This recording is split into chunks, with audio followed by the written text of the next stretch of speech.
Hello friends, today I'm going to share investing mistakes you don't want to make as a beginner. Let me save you some heartache, let me save you some distress, let me save you some problem, and overall, let me save you some money. If I had watched this kind of video early on, perhaps I would have been in this nice apartment earlier than now. So let's get into it. Investing mistake number one is to buy penny stocks. So penny stocks are basically stocks that do not meet the requirements of the NASDAQ or the New York Stock Exchange. So or stocks that have been delisted because of bankruptcy. So you do not want to invest in over-the-counter stocks or those kind of stocks that are not reputable. So if you have this ideology that you're going to buy low, sell high, buy low, sell high, buy low, sell high, probably you're just gambling, you're just being foolish. And also, if you think that there's some genuine information box where you receive these highlights or stock picks of penny stocks, then you're mistaken, my friend, because the rich, the ultra wealthy who have already established their layers purport this information to the media. So when you buy, immediately you buy. Isn't it funny? Have you noticed that immediately you buy a stock, it goes down, especially a penny stock? When the media is all hyped up about this stock, when the media is all hyped up about this penny stock, immediately you purchase, immediately as soon as you're establishing your layers, it goes down. So you see, this is intentional. It's very, very intentional for the people at the top to profit from you. That's the first one. The second is day trading. If you're a beginner, and chances are excellent you've heard people say, I've made money from day trading. You see the flashy cars, the flashy diamond watches. But if you're a beginner, I would advise you stick to long-term holding, because there's so many facets surrounding day trading that you don't understand. For instance, there's a different day trading tax is taxed under a different kind of rate. So we have the long-term capital gains and the short-term capital gains tax rate. So if you're operating within day trading, which is buy low, sell high, this intraday trading, sure, you might profit 1 or 2 days, but the reality of it, if you're honest and you break down or you look at your transaction history, you see you have made more loss than profit. So if you do not understand the market yet and you're just a beginner, I don't advise you to day trade. Don't advise you. So day trading is taxed under 30 to 40% the short-term capital gain rate. So what you gain is taxed under 30 to 40%, and even more for foreign stocks. For foreign stocks, it's over 50%. So you see now that day trading is not the best thing for you to do, especially at the initial stages of your journey. The third one is timing the market. Majority of people want to look for the perfect time to invest, the perfect time to buy the stock. But my friend, there's no such thing as perfection. Perfection is highly desirable, but we all strive towards perfection. Anything man-made is or can be improved upon.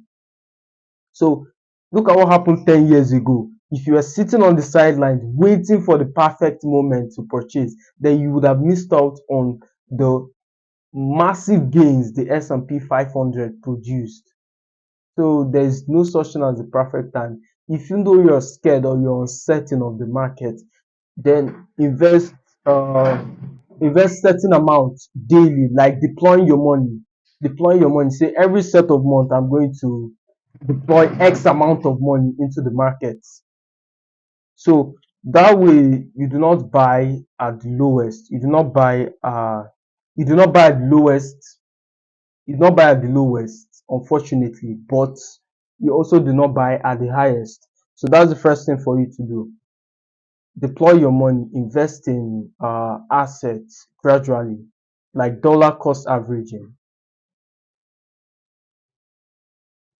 Investment mistake number, is it number five? The general market. Pay attention to the general market. The general market in this case is called the S&P 500. So this large market index is what you use to judge the overall performance of the US economy. If you don't understand what stock markets are and all these concepts seem very confusing to you, then we have a series where we take stock market zero to hero. There's a playlist for you where you can watch with diligence of a student and understand all these concepts within less than an hour. So the general market here is the S&P 500. If you are performing, or if your stock picks return say 20% and the general market performs 30%, you did not outperform the market. Whereas if the market loses 30% and you lost only 5%, well, don't beat yourself up because you did better than the market. So if your stock picks, if your individual stocks, that's what it means. Stock picks is just a fancy way of saying individual stocks. So if your individual stocks do not meet, or if your individual stocks do not meet the S&P 500 by percentage, then the market got outperformed. You got outperformed by the market. The next one is too good to be true. This one is very important. So listen. So there are markets that avoid investments that are too good to be true. So there are stocks that you can see with a dividend yield of 20%, 30%.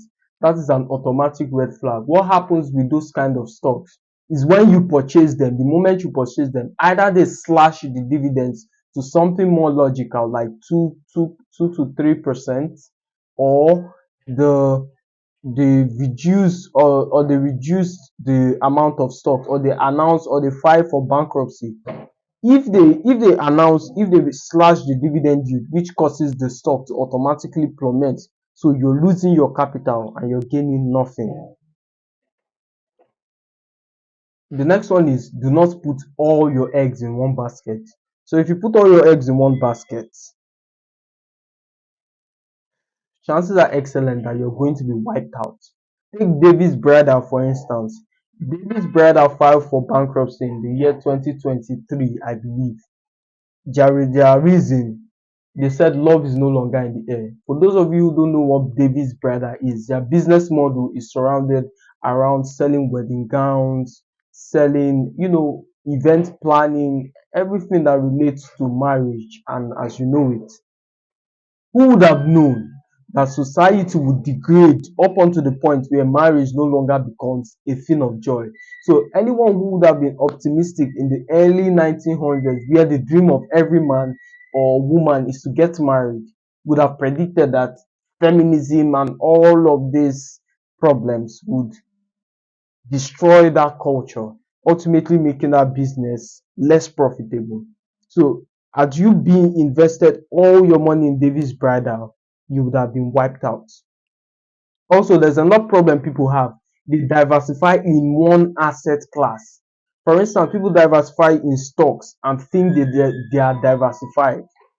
Say they invest in tech stocks as well as blue chip stocks, as well as real estate stocks. So all of them are still within the stock market. So if the stock market tanks, all your investments follow suit. So be diversified. Do not put all your eggs in one basket. Look at the volume. The next investment mistake. The volume is basically how much of the stocks trade daily. So if you see a stock that is trading daily for less than $1 million, do not buy that stock because it is not liquid. So even if the price skyrockets, you're not able to exit that position because no one's willing to buy. The stock market economy functions based on supply and demand. So if there's no one that is willing to purchase this your stock at that given price, you make no profit. So how do you get the volume? If you're reading a stock quote, it's already done for you. You would see it. And if you've not watched my video, on how to read the stock quotes, check it out. I'll link it down below. So if yeah, so look at the volume. Say a stock is has traded 1 million times. So that stock has traded a million times and the price is $10. So $10 multiplied by that figure will give you $10 million. So $10 million of that stock has been traded, which shows you it is very liquid. So you can get in and out of that stock as you like. Whereas if there's a stock trading below $100,000, it shows how illiquid this stock is. And I recommend you do not buy. It's a red flag. The last one is emergency funds. If you don't have emergency funds, then I do not advise you to begin investing, because what happens is you need money for some kind of emergency, then you have to sell your stock position in order to solve that problem, or you need money to pounce on investment opportunities, so you sell another position to establish another one. And I guarantee you, most of the times where you need this money, it would not be at the optimal time to make that sale. So what end up happening, you sell at a loss, losing both your capital and the promised profit. So you lose your capital when selling in order to solve the current emergency. So have emergency funds before you invested. And if you found this video valuable, check out our stock playlist. It's a series to take you from zero to mastery. If you have zero idea of how the stock market operates, I guarantee